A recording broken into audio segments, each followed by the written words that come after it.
आज हम physiology third year में नेक्स्ट चैप्टर मिनरल न्यूट्रिशन पर बात शुरू करेंगे। इसमें तीन मेजर हेडिंग्स हैं। एक मिनरल का एब्जॉर्प्शन है, दूसरा मिनरल के टाइप्स हैं एलिमेंट्स के, और तीसरा नाइट्रोजन साइकिल से रिलेटेड कुछ पार्ट्स लेग्यूम्स और राइजोबियम एसोसिएशन के हैं। हम मिनरल एब्जॉर्प्शन वाला जो फर्स्ट पार्ट है वहाँ से हम शुरू करते हैं।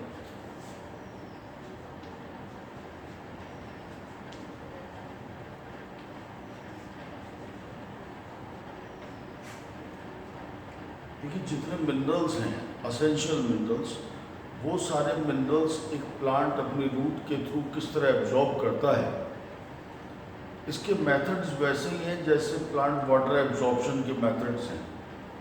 यानी यहाँ भी वही दो तरीके एक्टिव और पैसिव होंगे। सारे मिनरल्स जो प्लांट एब्जॉर्ब कर रहा है वो सॉइल में अवेलेबल हैं और वो वाटर के साथ मिक्स होकर एक सॉल्यूशन बनाते हैं और उसी सॉल्यूशन को प्लांट एब्जॉर्ब करता है। यहाँ कुछ खास बातें याद रखने लायक होंगी कि मिनरल्स का जो एब्जॉर्प्शन है वो एब्जॉर्प्शन हमेशा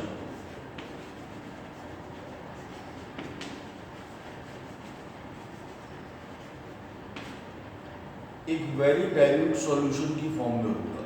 यानी minerals are absorbed as a very dilute solution, चाहे वो सॉइल में कितने भी कंसंट्रेशन में प्रेजेंट हो, लेकिन एब्जॉर्प्शन के लिए हमेशा एक वेरी डाइल्यूट सॉल्यूशन की तरह उसका उपयोग किया जाएगा। दूसरी बात, जब हम वाटर एब्जॉर्प्शन पढ़ते हैं तो वाटर एब्जॉर्प्शन रूट हेयर वाले जोन से होता है जो बेसिकली मैच्योरेशन जोन में पाए जाते हैं, लेकिन मिनरल्स का एब्जॉर्प्शन जो होगा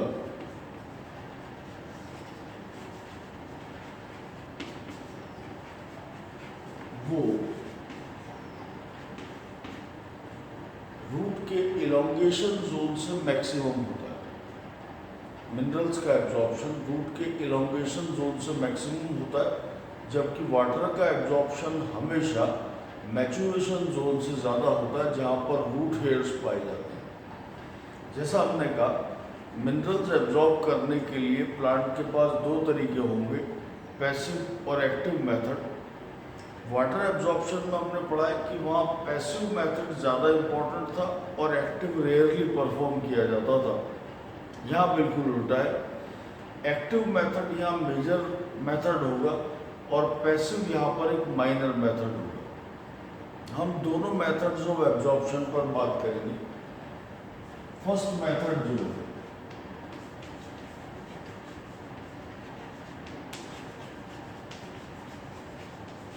उस पर हम बात करें, जो पैसिव मेथड है एब्जॉर्प्शन का।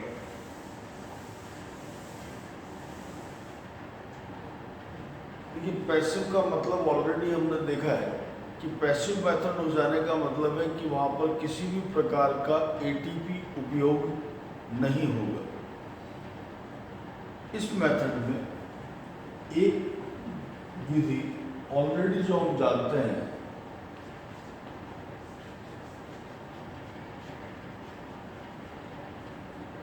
वो डिफ्यूजन का मेथड है।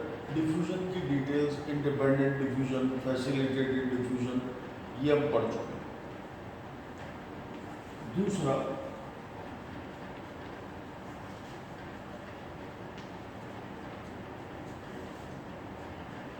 Bulk flow.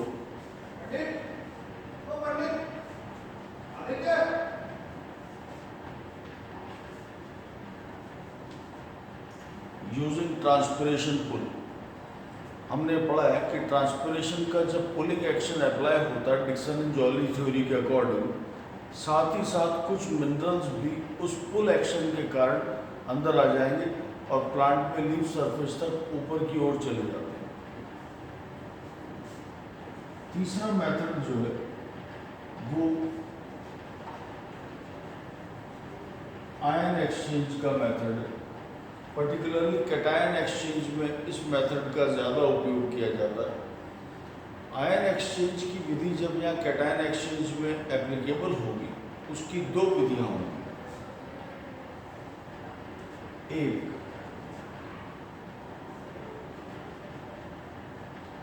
सिंपल एक्सचेंज होगा,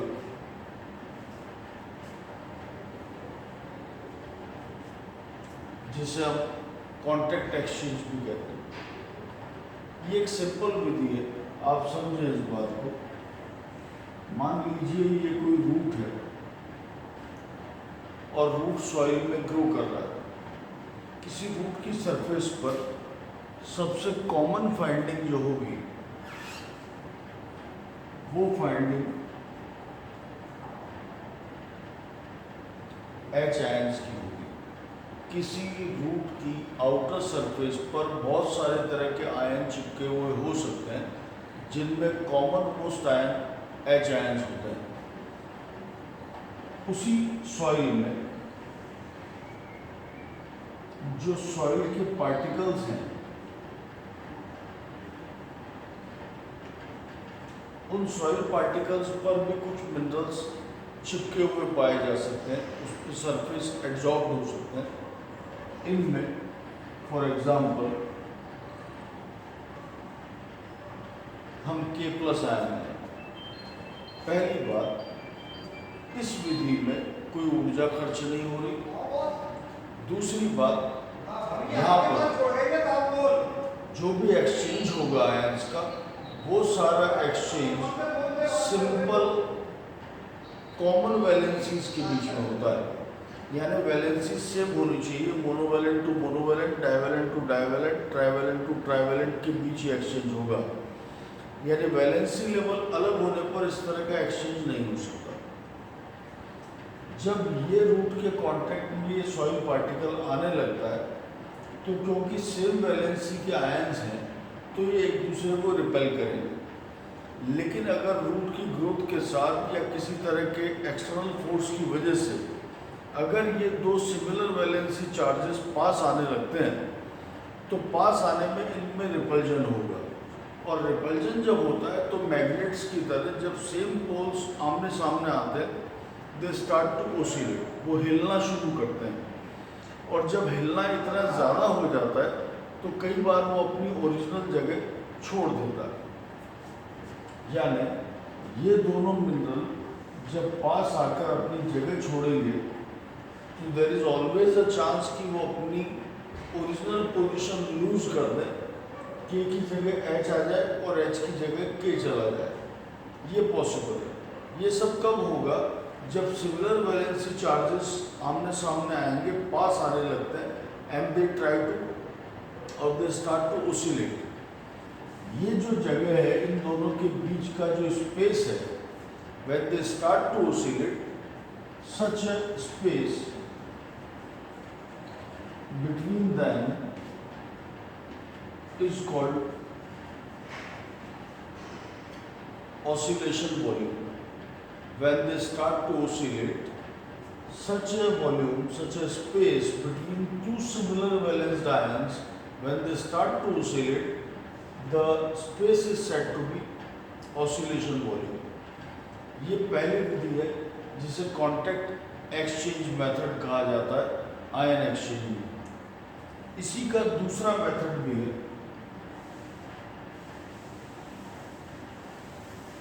आयन एक्सचेंज में,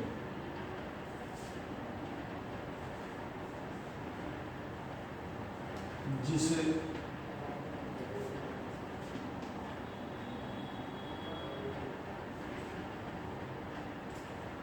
कार्बोनिक एसिड एक्सचेंज कहा जाता है। अगेन, किसी रूट की सरफेस पर एक कॉमन फाइंडिंग H आयंस का पाया जाना, अलॉन्ग विद कोई रूट रेस्पायरेशन से CO2 लिबरेट कर रहा है। जब रेस्पायर करेगी रूट तो CO2 लिबरेट करेगी, और ये CO2 सॉइल वाटर के साथ मिक्स होकर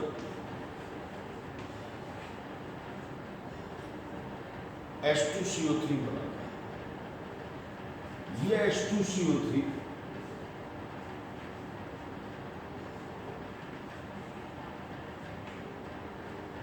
कार्बोनिक एसिड सॉइल सॉल्यूशन में कॉमनली इस तरह से डिसोशिएट होता हुआ देखा जा सकता है।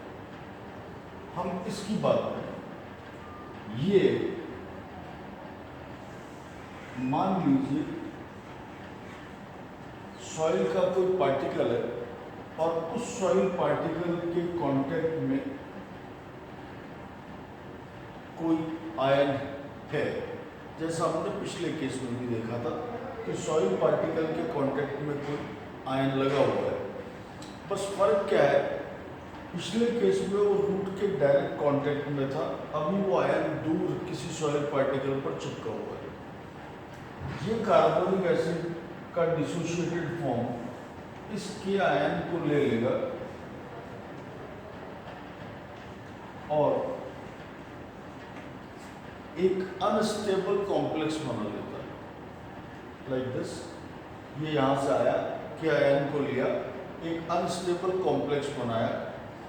ये सॉइल पार्टिकल अगर रूट के कांटेक्ट में नहीं आ पा रहा तो सॉइल सॉल्यूशन में प्रेजेंट होने की वजह से ये आ जाएगा। Then what it will do,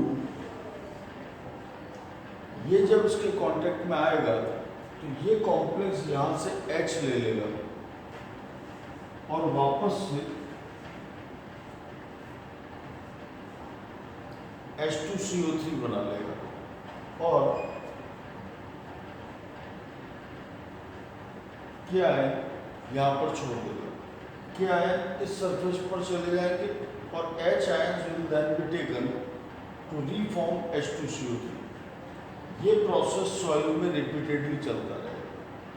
तो ये कार्बोनिक एसिड एक्सचेंज का मेथड कहलाता है with the limits of ion exchange.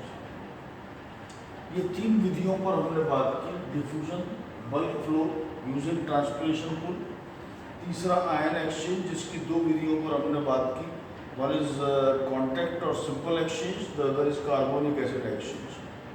Next time पर हम इस टॉपिक को कंटिन्यू करेंगे। Thank you.